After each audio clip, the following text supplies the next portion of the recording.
Crimes? Crimes. Written by One-Off Mind. Friday nights always seemed to be the perfect time to do anything, be it alone or with friends. With little to no commitments, worries, or stressors to deal with, the options were endless. One could go see a movie or take a walk in the park, spend all night partying, or curl up in bed with a cat. For Kiibo, the definition of a perfect Friday night was sitting and reading in the calm quiet of his room, buried beneath an unrealistic number of blankets.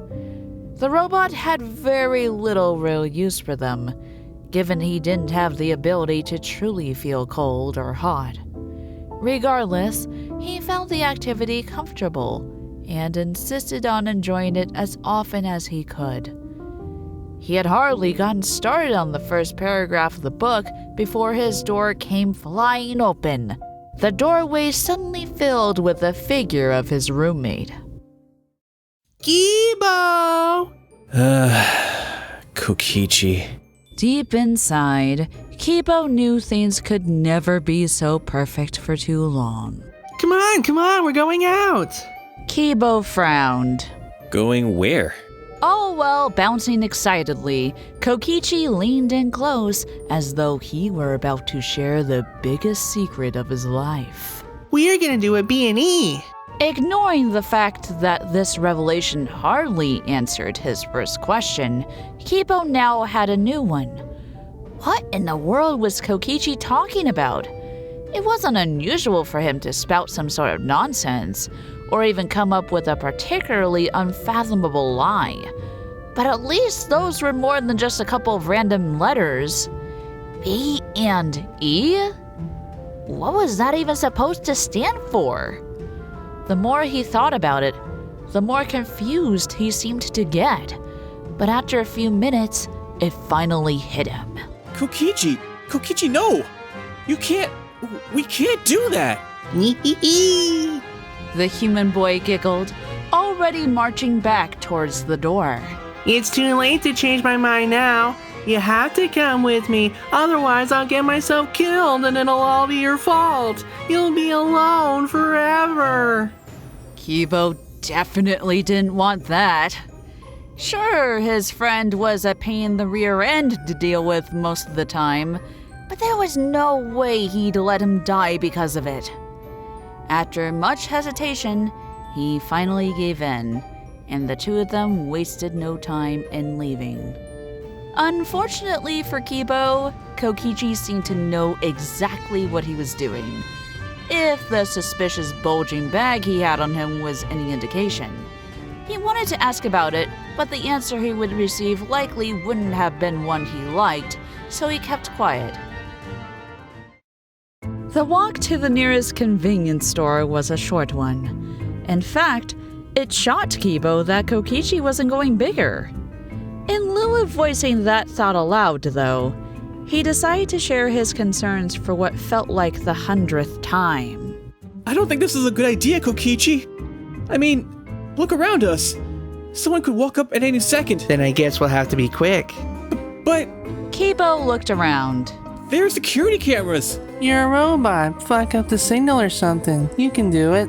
Kokichi's voice was frighteningly calm as he set down his bag and pulled from it a set of lockpicks. Come on, we don't have all night. Kiibo swallowed down nothing as he hesitantly scanned his surroundings to locate the cameras.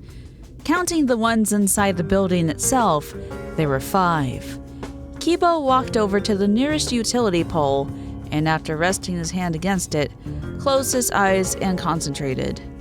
A few seconds later, all the electricity on that street shortened out, knocking out not only the lights, but the cameras as well. Neat, now let's go! Kiibo spun on his heels. Wait, Kokichi! It's not too late to think this over. We can still... Can't hear you! Kokichi reeled back and then swung his foot out against the door, sending it flying wide open.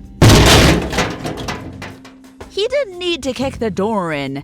especially given he had just picked the locks mere seconds ago. If Kiibo had any blood, it would have all rushed from his face in fear at that very moment. However, not wanting to stick around in case any curious people tried to figure out what happened with the sudden blackout, he rushed inside the store as well. The place was unremarkable, the type of store you'd see in every neighborhood where one could buy snacks or cigarettes and kids could hang out. Everything was neatly stacked and organized on the shelves, but Kiibo had an inkling they wouldn't stay that way for very long. Kokichi pulled a crowbar from his bag and shoved it into Kiibo's arms before pulling out a metal bat of his own to use. Let's do some crimes. How did these fit in your bag? Kiibo quietly asked, looking for anything to keep his mind from the absolute worst situation anyone could possibly be in. Kokichi grinned. Plot convenience. Without missing a beat, he took a hard swing at the nearest shelf, knocking a good deal of its wares onto the floor. Kiibo could only watch in horror as his friend began to absolutely tear the place apart.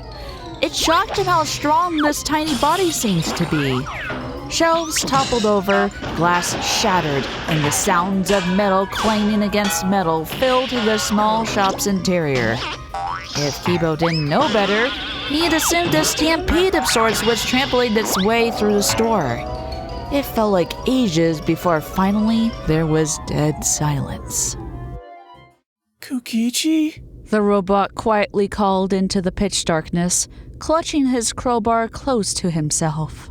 Okay, I'm done. Moments later, Kokichi appeared amidst all the broken glass and toppled display shelves, smiling as though nothing about this setting was wrong in the slightest bit.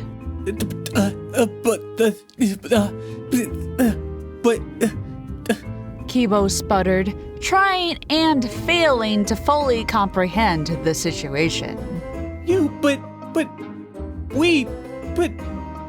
didn't even steal anything!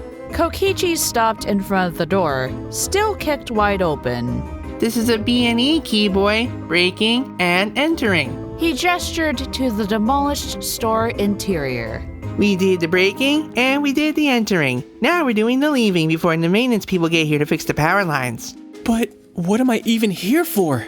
Well, if we had gotten caught, then I would have put the blame on you. Lucky you that we didn't. Without waiting for a response, Kokichi bolted from the store, disappearing around the corner.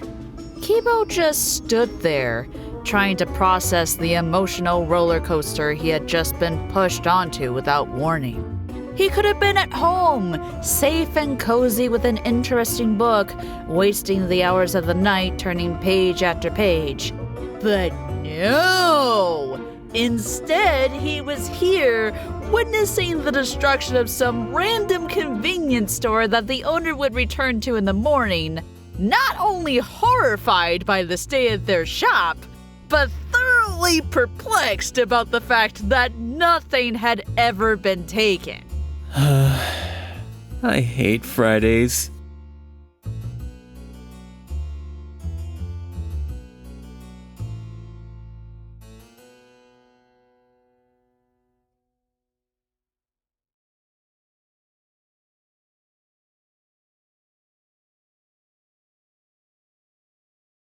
And my $10 patrons are Chaotic Mist and 212th Trooper. Thank you so much for donating $10 a month to my Patreon. Hey everyone, Agent Fluffy here, and thank you for watching. If you enjoyed this video, please like and subscribe to my channel. If you want to support me even more, feel free to support my Patreon. The links are right here.